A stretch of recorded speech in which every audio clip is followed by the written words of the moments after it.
جدھر دیکھتا ادھر دولت ہی دولت ہے، سونے کے سکے اس کے گھر میں بکھرے پڑے ہوئے ہیں۔ پھر ایک دن گزرا، شام کا وقت آیا، بیوی نے کھانا بنانے کے لیے ہانڈی اٹھائی تو اس شخص نے مسکرا کر کہا، اے میری خاتون، اے میری پاک بیوی، تو ذرا بتا یہ ہانڈی کیوں اٹھا رہی ہے؟ اس نے کہا کھانا بنانا چاہتی ہوں اپنے لیے اور آپ کے لیے۔ کہا جب رب ذوالجلال نے اتنا عطا فرمایا ہے تو پھر ہانڈی کیوں بنانی؟ لاکھ دیگ بنائیں گے، پوری دیگ بنائیں گے اور ہم دونوں نہیں کھائیں گے، سارے یتیموں کو کھلائیں گے، سارے یتیموں کو کھلائیں گے۔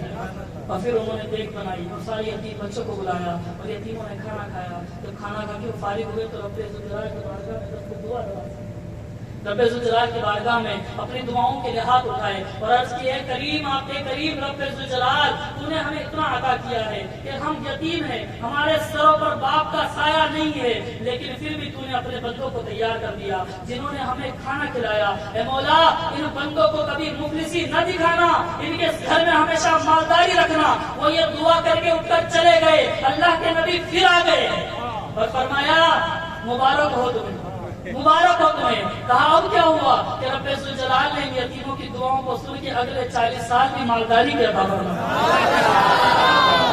وہ جو 40 سال مفلسی کے تھے، رب ذوالجلال نے انہیں بھی مالداری کا مطلب۔ ذات گرامی قدر، جب رب ذوالجلال آپ کو کرم فرمائے، آپ پر دولت عطا فرمائے، عزت عطا فرمائے، تو پھر آپ کا شکر کریں، تاکہ جب آپ مفلس ہوں، پریشانی کے عالم میں ہوں، تو رب ذوالجلال آپ پر کرم فرمائے۔ اور رب ذوالجلال نے فرمایا، فَاذْكُرُونِي أَذْكُرْكُمْ، تم مجھے یاد کرو میں تمہیں یاد کروں، تم میرا ذکر کرو میں تمہارا ذکر کروں گا۔ اس کے ترجمے اور تفسیر آپ نے 12 سنے ہوں گے، آج میں بھی ایک تفسیر کر کے جاتا ہوں، آپ علماء سے پوچھ لیجئے گا اگر غلط کروں تو۔ فرمایا فَاذْكُرُونِي أَذْكُرْكُمْ، فَاذْكُرُونِی، اے میرے بندو، جب تمہیں خوشیاں عطا کروں، جب تمہیں دولت عطا کروں، جب تمہیں مال اور ثروت عطا کروں، جب تمہیں دنیا تمہاری بہتر بناؤں، فَاذْكُرُونِی، تو تم مجھے یاد کر لینا، تاکہ جب تمہاری مفلسی کے دن آئے اور تم تکلیف میں پڑ جاؤ، تمہارے گھر میں کھانے کو دانے نہ بچیں، تو اذکرکم، پھر میں تمہیں یاد کر لوں گا اور تمہاری مدد کر دوں گا، تمہارے لیے راستے کھول دوں گا، غیب کے خزانوں کے دروازے کھول دوں گا، اور اب اتنا عطا کروں گا کہ پھر دنیا کہے گی ہاں قرآن کا وعدہ سچا ہے، قرآن کی بات سچی ہے۔ فَاذْكُرُونِی، ہم نے اس وقت رب ذوالجلال کو یاد کیا تھا جب ہم مالدار تھے، آج ہم غریب ہو گئے ہیں، رب ذوالجلال نے ہم پر کرم فرمایا ہے۔ حضرات گرامی قدر، آج خوشی کا موقع ان کے گھر میں آیا تو انہوں نے رب ذوالجلال کو یاد کیا، اس کے حبیب کو یاد کیا، تو اب رب ذوالجلال کبھی نہ کرے ایسا وقت آئے جب یہ پریشانی کے عالم میں ہو، جب ان پر تکلیف آئے، لیکن دنیا ہے یہاں تکلیف سب پر آتی ہے، جب کبھی ان پر تکلیف آئے گی نا تو رب ذوالجلال بھی ان کی کرم نوازی فرمائے گا، ان کی بھی چارہ جوئی فرمائے گا۔ تو عرض یہ کر رہا تھا کہ یہ محفل انہوں نے سجائی، کیوں سجائی؟ اس لیے سجائی کیونکہ ایک دن مجنوں ریت کے ذرات پر لیلا لیلا لکھا۔ کیوں سجائی؟ اس لیے سجائی کیونکہ ایک دن مجنوں ریت کے ذرات پر لیلا لیلا لکھ رہا تھا۔ کسی پوچھنے والے نے پوچھا، اے مجنوں، تو لیلا لیلا لکھ رہا ہے، ابھی ہوا چلے گی، ریت اڑے گی، یہ نام مٹ جائے گا، ابھی ہوا چلے گی، ریت اڑے گی اور یہ نام مٹ جائے گا، پھر تجھے فائدہ کیا ملے گا؟ مجنوں نے کہا فائدہ وائدہ میں کچھ نہیں جانتا، فائدہ وائدہ میں کچھ نہیں جانتا، کہ پھر نام کیوں لکھ رہا ہے؟ کہ بات ایسی ہے، لکھنا میرا کام ہے، مٹانا اس کا کام ہے۔ کہا جب دونوں اپنا اپنا کام کر رہے تھے، پھر تجھے فائدہ کیا؟ کہ فائدہ میں کچھ نہیں جانتا، کہ پھر تجھے ملے گا کیا؟ کہ ملے گا یہ کہ میں لیلا کا جب ذکر کرتا ہوں میرے دل کو سکون ملتا ہے، جب میں لیلا کا ذکر کرتا ہوں میرے دل کو سکون ملتا ہے۔ امام شافعی نے دلیل پکڑ لی، فرمایا یار ذرا بتاؤ، مجنوں تو بدنام ہوا لیلا کو دل دے کر، میرے نبی کو دیا ہوتا تو کیا ہوتا؟ امام شافعی نے فرمایا کہ ذرا بتاؤ، وہ مجنوں اپنی لیلا جس سے وہ عشق مجازی کرتا ہے، جس سے وہ جھوٹا پیار کرتا ہے، پل بھر کا پیار ہے پھر دنیا میں ختم ہو جائے گا، اس سے پیار کرے تو جب لیلا کا ذکر کرے تو اسے سکون ملے، تو ذرا بتاؤ کہ جب دنیا میں عاشق مصطفیٰ ہو اور رسول اعظم سے پیار کرتے ہو، عشق مصطفیٰ کا چراغ ان کے دل میں روشن ہو، تو پھر ان کو یاد کرنے سے مسلمانوں کو اور عاشقوں کو سکون نہیں ملے گا؟ عاشقوں کے دل کو سکون بھی ملتا ہے، سرور بھی ملتا ہے، اطمینان بھی ملتا ہے، اسی لیے ہم یہ محبت کی محفل سجاتے ہیں۔ ذکر مصطفیٰ کی محفلیں سجاتے ہیں تاکہ جب نبی کو یاد کریں تو ہمارے دل کو سکون ملے، ہمارے دل کو تشفی ملے۔ تو عرض یہ کر رہا تھا کہ قرآن پاک میں رب الجلال نے فرمایا والذین آمنوا اشد حبا للہ، کہ جو ایمان لائے وہ رب سے مضبوط ہو کر پیار کرتے ہیں، اللہ سے مضبوط ہو کر پیار کرتے ہیں۔ توجہ ہے، میں زیادہ وقت نہیں لوں گا، انشاءاللہ بہت جلدی رخصت ہو جاؤں گا، کیونکہ مجھ سے کہا گیا ہے کہ 1 بجے سے پہلے فائنل کرنا، تو میں وعدے کا پکا ہوں انشاءاللہ 1 بجے سے پہلے فائنل کر دوں گا۔ تو جتنی دیر بات کروں توجہ سے سن لیجیے گا، اخیر میں تھوڑی باتیں اعلیٰ حضرت کی بھی کروں گا، لیکن کیونکہ بات آپ تک پیغام پہنچانے کی ہے اس لیے پیغام پہنچا کر جاؤں گا۔ فرمایا والذین آمنوا اشد حبا للہ، کہ جو ایمان لائے ہیں وہ اللہ سے مضبوطی سے پیار کرتے ہیں۔ اب ذرا بتاؤ مضبوطی سے کیسا پیار کرتے ہیں؟ تو پھر میں چلا گیا 1400 سال پہلے، جب ریت کے ذرات پر ایک سیاہ رنگ کا غلام کو لیٹایا جا رہا تھا، ایک سیاہ رنگ کے غلام کو گرم ریت کے ذرات پر لیٹایا جا رہا تھا، اس کے سینے پر گرم پتھر کو رکھا جا رہا تھا، پھر ایک طرف سے اس کے پیروں میں رسی باندھی گئی، دوسری طرف سے اس کے ہاتھوں پر رسی باندھی گئی، ایک شخص ادھر سے کھینچتا تھا، ایک شخص ادھر سے کھینچتا تھا، اور پھر بھی اس کی زبان پر ایک نعرہ تھا، احد احد احد، اللہ ایک ہے، اللہ ایک ہے، اللہ ایک ہے۔ تو فرمایا والذین آمنوا اشد حبا للہ، کہ جو ایمان لائے وہ اللہ سے مضبوطی سے پیار کرتے ہیں، اتنا مضبوطی سے کہ اگر ان کی زبان پر انگارہ بھی رکھ دیا جائے تو حضرت بلال پکارتے ہیں اللہ ایک ہے، اللہ ایک ہے، اتنی مضبوطی کے ساتھ پیار کرتے ہیں۔ حضرات گرامی قدر وہ پیار ہم رب الجلال نے پیار ہم تک بھی پہنچایا۔ اور ایک بات اور بتا دوں کہ اللہ رب العزت لا شریک ہے، وحدہ لا شریک ہے، اس کے سوا کوئی عبادت کے لائق نہیں، مانتے ہیں نا آپ بھی؟ اللہ کے سوا کوئی عبادت کے لائق، کوئی بندگی کے لائق، کوئی پوجنے کے لائق، کس کی پرستش کرنی چاہیے؟ اللہ نے کسی اور کو اپنے ساتھ شریک ٹھہرایا؟ اگر کوئی شریک ٹھہرا لے تو رب الجلال فرماتا ہے کہ سارے گناہ معاف کر دوں گا لیکن شرک کو معاف نہیں، شرک کو معاف نہیں کروں گا۔ لیکن ایک چیز ایسی ہے جس میں رب الجلال نے اپنے ساتھ کسی اور کو لے لیا ہے، کسی اور کو لے لیا، وہ کیا چیز ہے؟ وہ ہے محبت۔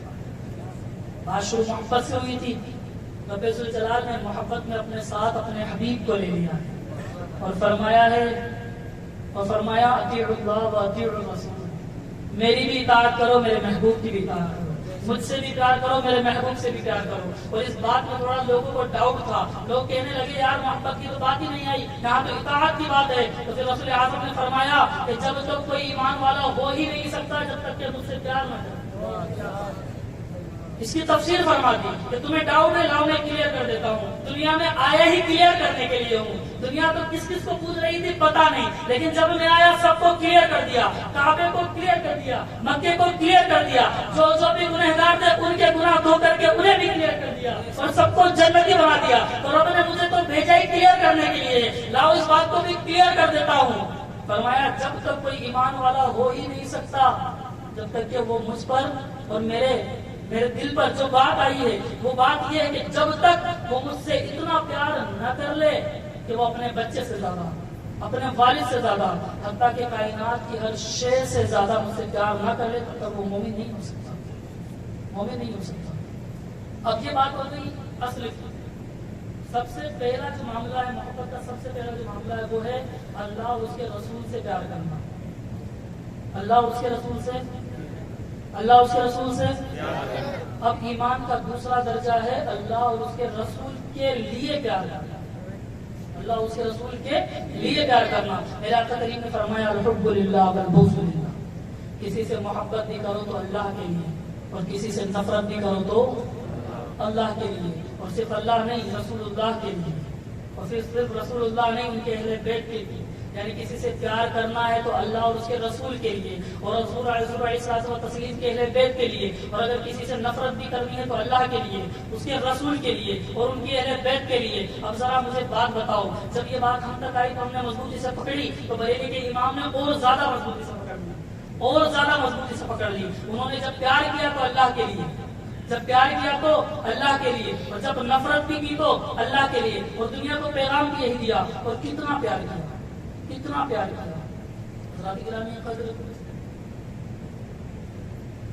حضور اعلیٰ حضرت کی شان یہ تھی کہ آپ نے رسول اعظم سے اتنا پیار کیا کہ دنیا میں جو لوگ محبت کرتے ہیں نا کہ یار میں اس کا بڑا عاشق ہوں، میں بڑا پیار کرتا ہوں اس سے، لوگ دعویٰ کرتے ہیں کہ یار مجھے اس سے بڑی محبت ہے، تو پھر اس سے پوچھو کہ تم اسے کیسے کیسے پہچان سکتا ہے؟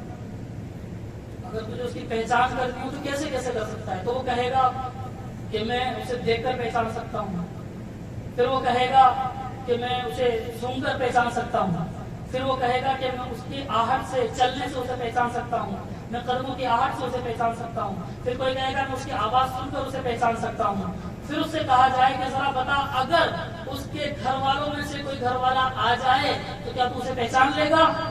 وہ کہے گا نہیں، اسے نہیں پہچانتا ہوں، اسے پہچاننے کے لیے اس کا نام پوچھنا پڑے گا، اس کا خاندان پوچھنا پڑے گا، پھر مجھے وہ اس سے رشتہ داری بتائے گا، جب رشتہ داری بتا دے گا تب اسے پہچان لوں گا۔ لیکن ذرا قربان جاؤ والا حضرت کی محبت پر، امام احمد رضا کی محبت پر، امام عشق و محبت کی محبت پر، کہ آپ نے اتنا پیار کیا رسول اعظم سے کہ صرف حضور علیہ الصلوۃ والتسلیم نہیں بلکہ آپ کی آل کو بھی صرف آپ کے خون اقدس کی خوشبو سے پہچان لیا کرتے، آپ کے خون کی خوشبو سے پہچان لیا کرتے تھے۔ ابھی شاعر اسلام صاحب پڑھ رہے تھے کہ پالکی سے اتر کر سڑک کے اوپر بیچ راستے میں پالکی سے اتر کر جنہوں نے پہچانا وہ کون تھے؟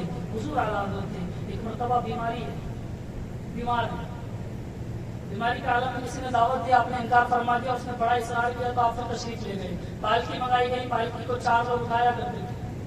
اس زمانے میں 2 پالکیاں چلتی تھی، 4 والی میں 2 والی میں، بعض روایت میں 4 کی پالکی آئی ہے، بعض روایت میں 2 کی پالکی آئی ہے۔ بہرحال ایک پالکی تھی جسے لوگوں نے اٹھایا ہوا تھا۔ حضور اعلیٰ حضرت تھوڑی آگے بڑھے تھے کہ آپ نے فرمایا پالکی کو روکو، پالکی روک دی گئی، آپ نیچے اترے، فرمایا آپ میں سے شہزادہ مصطفیٰ علیہ الصلوۃ والتسلیم کون ہے؟ حضور کی آل سے کون ہے؟ لوگ خاموش ہیں۔ تو سید زادے آگے بڑھے، فرمایا حضور کام کرنے والوں سے، مزدوروں سے مزدوری کروائی جاتی ہے، ان کا نسب نہیں پوچھا جاتا، مزدوروں سے مزدوری کروائی جاتی ہے، نسب نہیں پوچھا جاتا۔ میرے آقا اعلیٰ حضرت نے فرمایا میں غلام ہوں رسول اعظم کے در کا، اور غلام آقاؤں سے مزدوری نہیں کرواتے، غلام آقاؤں سے مزدوری نہیں کرواتے۔ حضور آپ کو کیسے لگ رہا ہے کہ آل رسول ہے؟ فرمایا مجھے رسول اعظم کے خون مبارک کی خوشبو آ رہی ہے، خون مبارک کی خوشبو آ رہی ہے۔ تو پھر وہ شہزادے آگے آئے اور پھر انہوں نے عرض کی حضور اگر آپ زور نہ ڈالتے تو میں کبھی بھی اقرار نہ کرتا، لیکن چونکہ آپ نے زور ڈالا اس لیے میں اقرار کر رہا ہوں، حضور میں حضور کی آل سے ہوں۔ فرمایا تو پھر پالکی میں آپ بیٹھو، احمد رضا پالکی اٹھائے گا، احمد رضا پالکی اٹھائے گا۔ اور یہ تو ایک بات ہے، ایسے سینکڑوں واقعات آپ کو مل جائیں گے۔ حضرت دلدار علی شاہ محدث الوری، الور ہمارے یہیں پر پڑتا ہے راجستھان کے اندر، وہاں کے ایک عظیم عالم دین اور محدث تھے، محدث الوری حضرت سید دیدار علی شاہ، آپ علیہ رسول تھے، حضور کے خاندان سے تھے، آپ کا یارانہ حضرت سید نعیم الدین مراد آبادی سے بڑا اچھا تھا، تو آپ اکثر بیشتر اس سے ملاقات کے لیے جایا کرتے تھے۔ تو جب ملاقات کے لیے جاتے تو حضرت سید نعیم الدین مراد آبادی چونکہ حضور اعلیٰ حضرت کے مرید اور خلیفہ تھے، تو آپ اکثر کہا کرتے کہ آؤ چلو آپ کو اپنے پیر کے دیار میں لے چلوں، بریلی شریف چلیے۔ تو حضرت سید صاحب دیدار علی شاہ صاحب کو ہمیشہ فرمایا کرتے کہ یار تمہارا بھی معاملہ عجیب ہے، تم ہمیشہ بریلی جاتے رہتے ہو، تم خود اتنے بڑے عالم دین ہو، کیا ضرورت ہے وہاں جانے کی؟ لیکن حضرت سید دیدار علی شاہ صاحب کی اس بات پر علامہ سید نعیم الدین مراد آبادی فرماتے کہ وہ میرے پیر کا دیار ہے، وہ میرے پیر کا دیار ہے، اور وہاں پر جو رہتے ہیں ان کا چہرہ ایک بار دیکھ لو گے تو پھر واپس آنے کو جی نہیں چاہے گا۔ وہ کہتے تھے نا کہ اس نے یوسف پہ کٹی مصر میں انگشت، وہ بھی یہی کہتی تھی زلیخا سے، یار زلیخا تو کیا بات کر رہی ہے، تو غلام پہ دل ہار گئی، نوکر پر دل ہار گئی۔ تو زلیخا نے کہا چلو ٹھیک ہے ایک بار دیکھ لو، ایک بار دیکھو تو صحیح، پھر کہنا کہ زلیخا نے صحیح کیا کہ غلط کیا۔ اور پھر اس نے بلایا اور پھر ان کے ہاتھ میں پھل دیے اور چھریاں دی اور کہا دیکھنا رخ یار کو ہے، چھری پل پر چلانی ہے۔ اور پھر رخ یار کو پیش کیا گیا، رخ یار کو پیش کیا گیا۔ جب انہوں نے دیکھا تو پھر صرف پھل نہیں کٹے، انگلیاں بھی کٹ گئی۔ اس نے یوسف سے کٹی مصر میں انگشت زنا۔ تو حضرت سید نعیم الدین مراد آبادی فرماتے ہیں کہ ایک بار چہرے یار کو دیکھ کر تو آؤ، آپ ہمیشہ انکار کر دیتے۔ ایک دن اتفاق ایسا ہوا کہ محدث الوری وہاں پہنچے اور حضرت سید نعیم الدین مراد آبادی نے اپنا سامان پیک کیا اور آپ بریلی شریف جانے والے تھے۔ تو جیسے ہی وہاں پہنچے تو حضرت سید دیدار علی شاہ صاحب نے فرمایا کہ کہاں جانے کی تیاری ہے؟ تو سید صاحب نے فرمایا حضور بریلی جا رہا ہوں، کہ یار تمہارا عجیب معاملہ ہے، جب بھی آتا ہوں بریلی جا رہا ہوں، بریلی جا رہا ہوں، بریلی جا رہا ہوں. کہا حضور ایک بار آپ بھی تو چلیے. یار وہاں ہے کیا ایسا؟ فرمایا میرے مرشد کافر رہتے ہیں. کہ کون؟ کہ وہ جنہیں امام احمد رضا خان فاضل بریلوی کہا جاتا ہے. اور اگر عاشقوں کے انداز میں کہا جائے تو امام عشق و محبت کہا جاتا ہے، اور اگر حضرتوں کے انداز میں کہا جائے تو اعلیٰ حضرت کہا جاتا ہے. کہا ہاں میں نے بہت سنا ہے ان کے بارے میں، بہت سنا ہے ان کے بارے میں. ذات کے پٹھان ہے اور مزاج کے سخت ہے. ذات کے پٹھان ہے اور مزاج کے سخت ہے. اس جملے کو ذہن میں رکھیے گا، اس جملے کو ذہن میں رکھیے گا. کیا فرمایا محدث الوری نے؟ کہ ذات کے پٹھان اور مزاج کے سخت ہیں. حضرت سید نعیم الدین مراد آبادی نے فرمایا حضور میں نے جانے کی تیاری کر دی ہے، وہاں پیغام بھیج دیا ہے، لہٰذا مجھے تو جانا پڑے گا، ایسا کریں آپ میرے ساتھ چلیں. حضرت سید دیدار علی شاہ صاحب بھی تیار ہو گئے، چلے ٹھیک ہے چلتے ہیں. سفر کا آغاز ہوا. آپ فرماتے ہیں کہ ہم بریلی پہنچے تو عصر کی جماعت کھڑی ہوئی تھی، عصر کی نماز ہو رہی تھی، جماعت کھڑی ہوئی تھی. حضور اعلیٰ حضرت امامت فرما رہے تھے. جب ہم پہنچے تو ایک آدھ رکعت نکل چکی تھی. چونکہ حضرت سید نعیم الدین مراد آبادی کا وضو تھا تو آپ فوراً جا کر نماز میں شامل ہو گئے، نماز میں شرکت کر لیا آپ نے. اور میرا چونکہ وضو نہیں تھا تو میں پاس میں کنواں تھا وہاں چلا گیا. وہاں پہنچا تو ایک بچے نے برتن بھرا ہوا تھا، ڈول بھرا ہوا تھا، وضو کرنے کی تیاری کر رہا تھا. میں جیسے ہی وہاں پہنچا میں نے جلدی سے ڈول اٹھایا. جیسے ہی ڈول اٹھایا وہ بچہ میری طرف دیکھ کے مسکرایا، کہنے لگا حضرت پوچھ تو لیجیے، حضرت آپ بزرگ ہیں پوچھ تو لیجیے. حضرت نے فرمایا چلو ٹھیک ہے اجازت دے دو میں وضو کر لیتا ہوں. تو کہنے لگا حضرت آپ کو پتا نہیں میں نابالغ ہوں، میں نابالغ ہوں، اور نابالغ بچہ اپنی مرضی سے بھی کسی کو کچھ دے نہیں سکتا. نابالغ بچہ اپنی مرضی سے بھی کسی کو کسی چیز کا مالک نہیں بنا سکتا.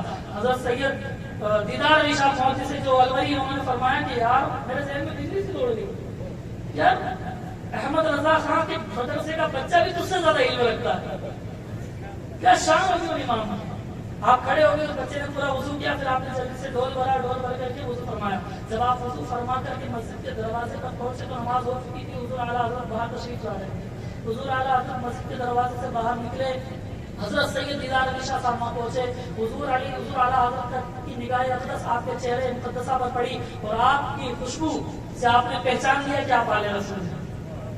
آپ کی خوشبو سے، کیونکہ یہ مزاج تھا اعلیٰ حضرت کا، عشق کا یہ انداز تھا، یہ معراج تھی حضور اعلیٰ حضرت کی کہ سیدوں کو ان کی خوشبو سے پہچان لیا کرتے تھے کہ یہ حضور کے ہاتھ سے ہے. ان کی رگوں کے اندر سید کائنات کا خون توڑ رہا ہے. وہ سمجھ جاتے تھے کہ ان کی پیشانی کی چمک بتا رہی ہے کہ یہ مولا کائنات علی مرتضیٰ کے شہزادے ہیں. جیسے انہیں دیکھا تو دیکھ کر سمجھ گئے اعلی رسول ہیں. ان کی دستبوسی فرمائی حضور اعلیٰ حضرت نے سید دیدار علی شاہ صاحب کی دستبوسی فرمائی. پھر انہیں گلے سے لگایا اور گلے سے لگانے کے بعد ان سے پوچھا کیسے حالات ہیں، کیسے مزاج ہیں. سید دیدار علی شاہ صاحب نے فرمایا الحمدللہ علی کل حال، حضور حال میں اللہ کا شکر ہے، جیسا بھی ہو بڑھیا ہوں، ٹھیک ہوں. پھر آپ نے ان کے کان میں، حضور اعلیٰ حضرت کے کان میں سید صاحب نے پوچھا حضور آپ کیسے ہیں، آپ کیسے ہیں.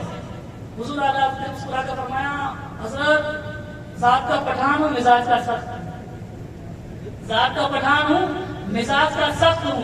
اب سید دیدار علی شاہ صاحب حیران ہو گئے کہ یار یہ کیا بات ہوئی. جب یہ بات ہماری ہوئی تھی تب تو ہم مراد آباد کے اندر تھے. حضرت سید نعیم الدین مراد آبادی سے یہ جملے میں نے جب کہے تھے تو ہم مراد آباد میں تھے. حضرت سید نعیم الدین مراد آبادی آتے ہی نماز میں شریک ہو گئے اور اب تک ان کی نماز مکمل نہیں ہوئی، یعنی حضور اعلیٰ حضرت سے ملاقات نہیں ہوئی. جب ملاقات نہیں ہوئی تو انہوں نے یہ جملے بتائے نہیں ہوں گے، تو پھر حضور اعلیٰ حضرت کو معلوم کیسے ہوا، پتا کیسے چلا؟ تو پھر سید دیدار علی شاہ صاحب سمجھ گئے کہ انہیں رب ذوالجلال نے الہام فرمایا ہے، اپنے میرے دل کی بات کو، میری زبان کی بات کو ان کے دل میں اتار دیا ہے. تو ذرا بتاؤ حضور اعلیٰ حضرت عاشق مصطفیٰ ہو کر اتنے طاقت رکھتے ہو، اتنا اختیار رکھتے ہو کہ کئی کلومیٹر دور سے بریلی کے اندر بیٹھ کر مراد آباد پہ کہیں جانے والی بات کو سن لیں. تو ذرا سوچو یہ شان ہے ان کے غلاموں کی، سرکار کا عالم کیا ہوگا.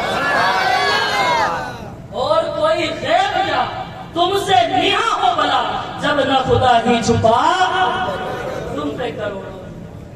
یہ حضور اعلیٰ اتنی شان اور اتنی عظمت کے مالک. حضرات گرامی قدر، میرے آقا اعلیٰ حضرت ان میں سے تھے جنہوں نے پوری زندگی رسول اعظم کی ناموس کے تحفظ کے لیے گزاری. پوری زندگی حضور کی عظمت اور شان کا دفاع کیا. جب کوئی آنچ آئی تو آپ فوراً کھڑے ہو گئے. اور ایک بات بتا دوں، آج کے زمانے کے اندر سب بکتا ہے، سب بکتا ہے.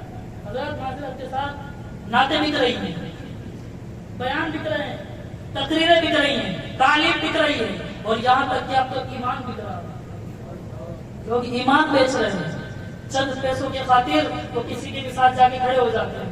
جب میں دیکھتا ہوں نا ان نیتاؤں کو جو مندروں میں جا کر کے پوجا کر رہے ہوتے ہیں تو حیرانی ہوتی ہے، یار تجھے ووٹ تو مسلمان دے گا۔ جب رب ذوالجلال کے قرآن نے کہہ دیا کہ یہ تیرا کبھی دوست نہیں بن سکتا تو کس سے امید لگا رہا ہے؟ تو کیوں ان کے ساتھ جا کر کھڑا ہو رہا ہے اور پھر اپنے ایمان کا سودا کر رہا ہے اتنے سستے میں، اتنے سستے میں؟ حضور اعلیٰ حضرت نے کبھی سودا نہیں کیا۔ ایک مرتبہ آپ کسی دکان پر گئے، سرسوں کا تیل خریدنا تھا، تو آپ نے دکان والے سے کہا کہ بھائی اس میں سرسوں کا تیل بنا۔ اب ذرا سوچو، مجھ جیسا خطیب، مجھ جیسا کمتر عالم دین ایک اچھی ایئر کنڈیشن گاڑی میں آئے، اجمیر شریف کی درگاہ میں بھی جاؤں تو میرے ساتھ والے پروٹوکول کو پورا اپنا ہے، مجھے پوری سیکورٹی مہیا کیا جائے، لیکن حضور اعلیٰ حضرت کی عاجزی اور انکساری دوسروں کی بات کیوں کروں، میں تو اپنی بات کروں، میرے لیے اتنے انتظامات۔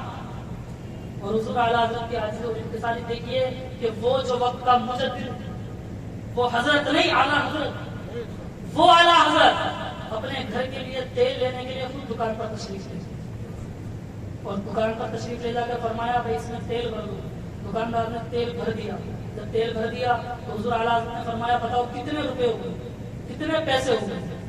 تو اس نے کہا کہ حضور ویسے تو 5 آنے ہوئے، ویسے تو 5 آنے ہوئے، لیکن چونکہ آپ ہمارے علاقے کے عالم دین ہیں، آپ ایسا کیجیے 3 آنے دے دیجیے، 3 آنے دے دیجیے۔ میرے حضور اعلیٰ حضرت نے جیب میں ہاتھ ڈالا، 5 آنے نکالے اور اس کے کاؤنٹر پر رکھے، فرمایا پورے 5 لو۔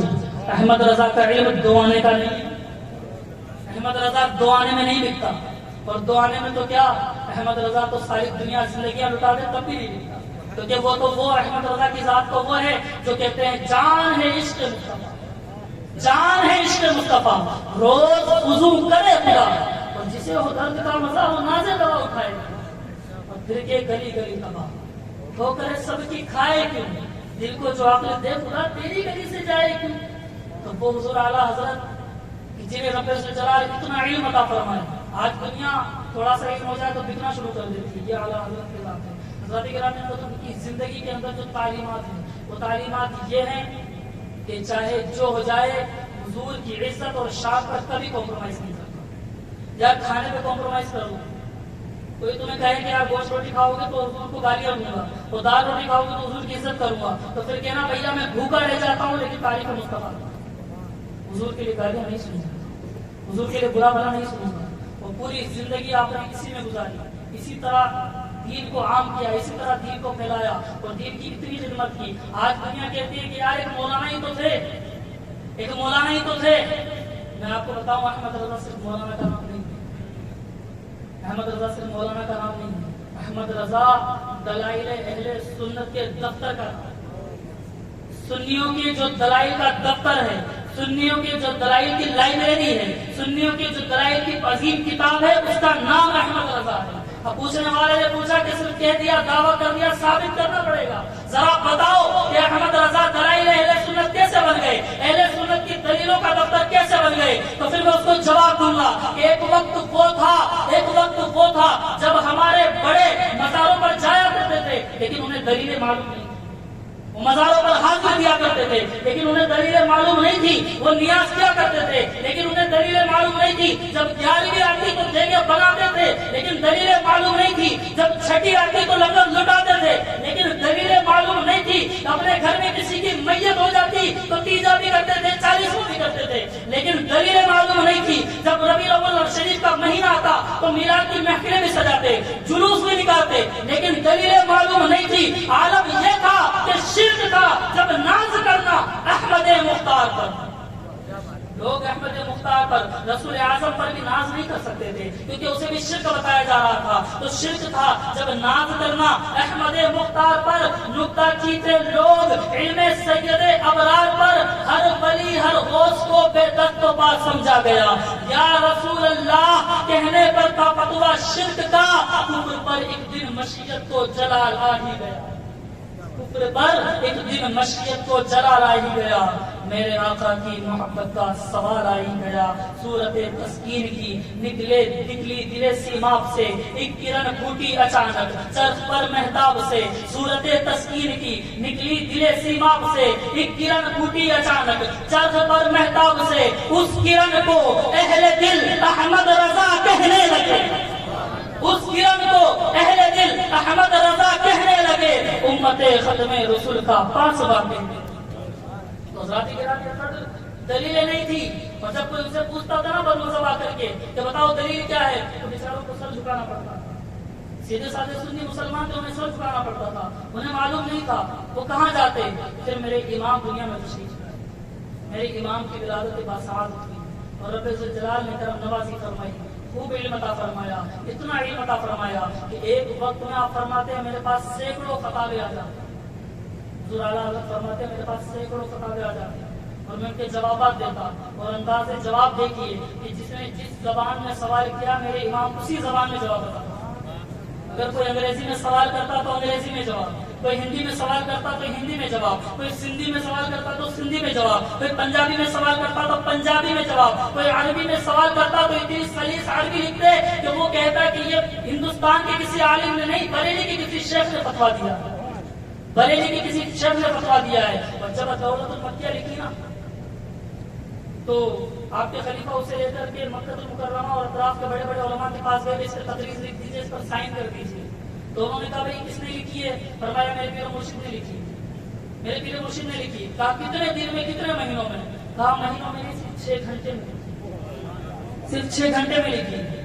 کہا یار کیسی جھوٹ بات کرتے ہو, 6 گھنٹے میں اتنی عظیم اور ضخیم کتاب لکھی نہیں جا سکتی, میں مان ہی نہیں سکتا. وہ بار بار کسی کے پاس جاتے, سارے علماء یہ کہتے, وہ پریشان ہو کر بریلی چلے آئے. حضور اعلیٰ حضرت کی بارگاہ میں آ گئے اور عرض کی حضور میں پریشان ہو گیا ہوں, آپ مجھے بتائیں 6 گھنٹے میں اتنی ضخیم کتاب کوئی کیسے لکھ سکتا ہے؟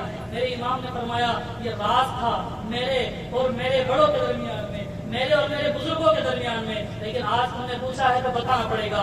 لوگ سنو, اے میرے خلیفہ سنو, میں نے اس کو کیسے لکھا. کہ جب میں نے سنا کہ مکہ المکرمہ اور اطراف کے جو علماء ہیں وہ رسول اعظم کی شان سے گستاخیاں کرنے لگے ہیں اور ہندوستان میں بھی آگ بھڑک اٹھی ہے, تو پھر میرے دل میں بڑی تکلیف ہوئی اور پھر میں پہنچا حرم کعبہ کے قریب, پھر میں پہنچا حرم کعبہ کے قریب اور پھر میں نے پکار لگائی غوث اعظم, تیری سرکار میں لاتا ہے رضا اس کو شفیع جو میرا غوث ہے اور لاڈلا بیٹا تیرا.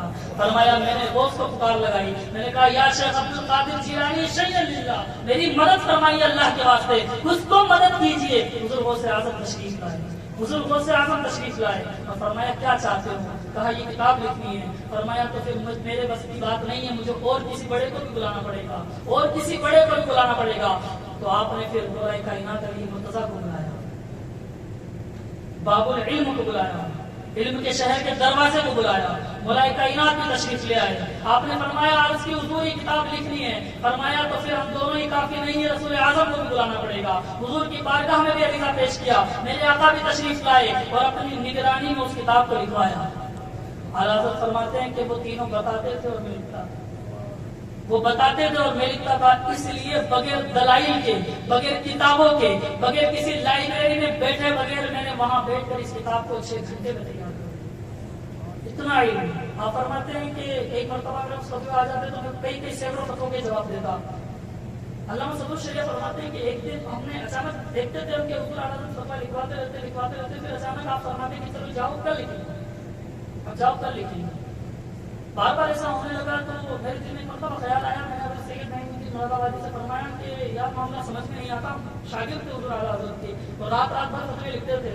تو ہم نے کہا کہ یار حضور اعلیٰ حضرت اکثر لوٹا دیا کرتے ہیں, آج چیک کریں گے آخر معاملہ کیا ہے, آج چیک کریں گے کیا معاملہ ہے. یہ وہ دور ہے جب لکڑی کے دروازے ہوا کرتے ہیں, اور لکڑی کے دروازوں کی طرح آپ جانتے ہیں اس میں بیچ بیچ میں درازے ہوا کرتی ہے, چھوٹی چھوٹی سی جگہ ہوتی ہے جس سے انسان آر پار دیکھ سکتا ہے. ایک رات کو حضور اعلیٰ حضرت نے فرمایا کہ چلو ٹھیک ہے جاؤ. علامہ صدر شریعہ فرمانے لگے کہ حضور کی فتویٰ باقی ہے کہ نہیں آپ لوگ جاؤ. وہ لوگ اٹھ کے باہر آ گئے, دروازہ بند ہو گیا. تھوڑی دیر تک وہ لوگ باہر کھڑے ہو اور پھر دیکھا کہ حضور اعلیٰ حضرت نے تمام بتیوں کو بند کر دیا, تمام چراغ کو بجھا دیا. ان لوگوں نے کہا کہ حضور اعلیٰ کرتے کیا, چلو جھانک کر دیکھتے. تو آپ نے اس دروازے کی جو سوراخ تھا اسے جھانک کر دیکھا. جب جھانک کر دیکھا تو اچانک اس کمرے کے اندر جو اب تک تاریک تھا اجالا ہونے لگا, نور برسنے لگا. اور پھر تھوڑی دیر بعد کوئی شخص ہے جو پلنگ پر لیٹا ہوا ہے، اس نے لحاف اوڑھا ہوا ہے، حضور اعلیٰ حضرت ان کے قدم ان کے پیروں کو دبا رہے ہیں، ان کی خدمت فرما رہے ہیں، ان کی خدمت کر رہے ہیں، اور پھر حضور اعلیٰ حضرت کچھ بات کر رہے ہیں اور سلیس عربی میں بات ہو رہی ہے، بالکل پیور عربی جسے کہتے ہیں اس میں بات ہو رہی ہے، لیکن چونکہ آواز دینی کی ان کو سننے میں نہیں آیا کیا بات ہوئی۔ پوری رات گزر گئی، سویرا ہو گیا، جب سحر کا وقت ہوا تو اچانک وہ نور غائب ہو گیا۔ حضور اعلیٰ حضرت نے چراغ جلائے، چراغ جلانے کے بعد جب آپ نے دروازہ کھولا تو یہ تینوں صاحب وہاں کھڑے ہوئے تھے جو حضور اعلیٰ کے شاگرد تھے۔ جب انہوں نے دیکھا تو فرمایا کہ یہ کیا معاملہ ہے، تم یہاں کیوں کھڑے ہوئے ہو؟ تو غلط بات ہے، تمہیں نہیں پتا کہ تجسس بری چیز ہے، قرآن نے منع کیا ہے کہ تجسس نہیں کرنا چاہیے، جاسوسی نہیں کرنی چاہیے۔ تو ان لوگوں نے جب یہ بات کہی یہ لوگ گھبرائے تھوڑا سا، جو سید والے تھے حضرت سید نعیمالدین مراد آبادی، انہوں نے عرض کی حضور یہ میری خواہش تھی کہ میں دیکھنا چاہتا تھا۔ تو جیسے ہی اولاد مصطفیٰ کے چہرے کو دیکھا حضور اعلیٰ حضرت شانت ہو گئے اور آپ نے غصے کو سائڈ کر دیا، فرمایا شہزادے یہ غلط بات ہے، آئندہ ایسا نہیں کیجیے گا۔ پھر جلدی سے صدر الشریعہ آگے بڑھے، عرض کرنے لگے حضور معذرت چاہوں گا لیکن ہم نے کچھ دیکھا ہے، ہمیں اس کی وضاحت، ہم نے کچھ دیکھا ہے اس کی وضاحت چاہیے۔ حضور اعلیٰ نے فرمایا کیا دیکھا؟ عرض کرنے لگے حضور ہم نے دیکھا کہ کوئی بزرگ آئے تھے نورانی جو بستر پر لیٹے ہوئے تھے، لحاف اوڑھا ہوا تھا، آپ ان کی خدمت فرما رہے تھے، عربی میں ان سے بات چیت کر رہے تھے۔ حضور وہ بزرگ کون تھے؟ وہ بزرگ کون تھے؟ میرے آقا امام احمد رضا نے فرمایا بچوں یہ راز تھا میرے اور ان کے درمیان میں، اب یہ راز مجھے کھولنا پڑے گا۔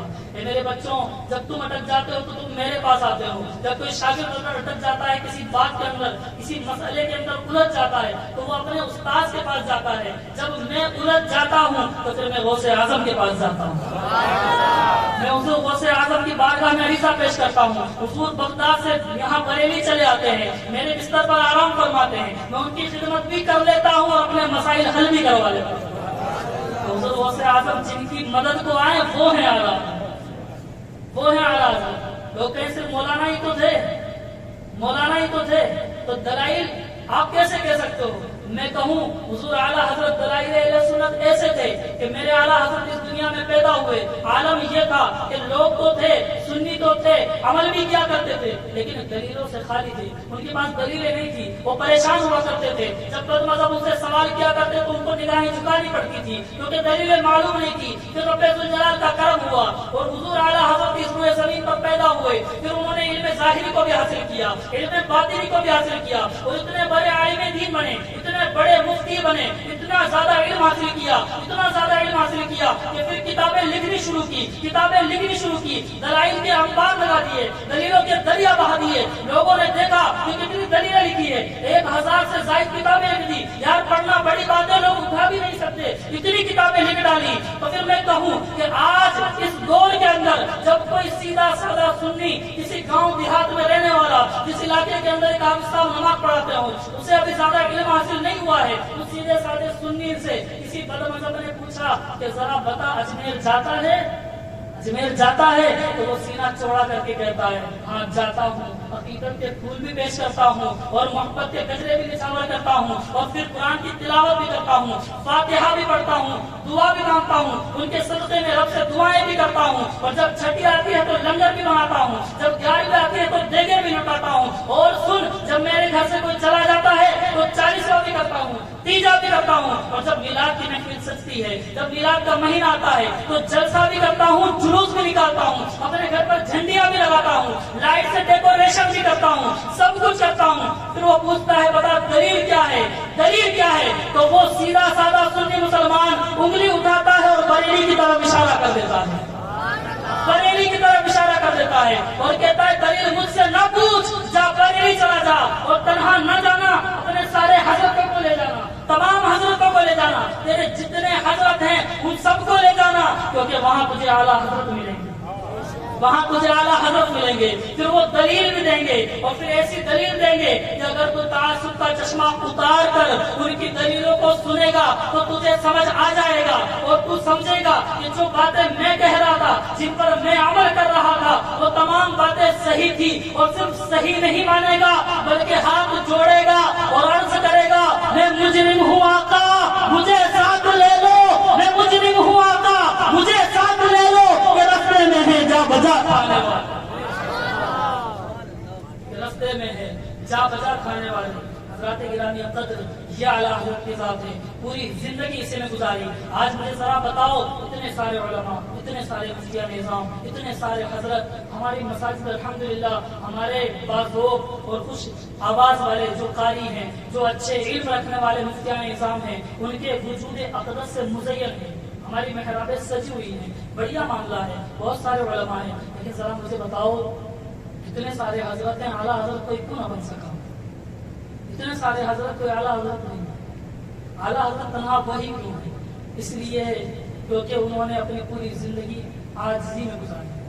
رسول اعظم کی بارگاہ میں انہوں نے عجز و انکساری پیش کی، اہل بیت مصطفیٰ کی بارگاہ میں عجز و انکساری پیش کی، اور پھر ایک ہی وظیفہ پڑھا کہ انہیں جانا، انہیں مانا، نہ رکھا غیر سے کافی. وہ اعلیٰ حضرت اس لیے ہیں کیونکہ انہوں نے رسول اعظم سے اپنے رشتے کو پکا کر دیا.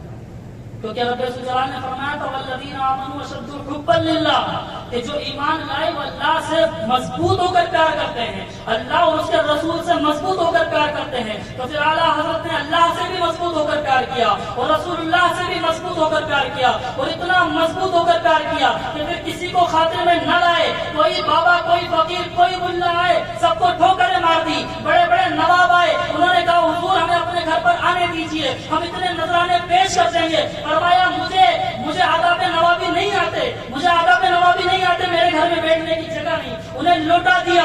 بڑے بڑے دگج نیتا آئے، فرمایا دور رہو ہم سے، ہمارے قریب نہ آنا. کیوں؟ کیونکہ ہم نے انہیں جانا، انہیں مانا، نہ رکھا غیر سے کام. للہ الحمد میں دنیا سے مسلمان ذاتی گرامی قدر صرف مسلمان گئے، مسلمان نہیں گئے، صرف مسلمان نہیں گئے بلکہ تمام سنیوں کے دلوں میں اس کے مصطفیٰ کا چراغ روشن کر.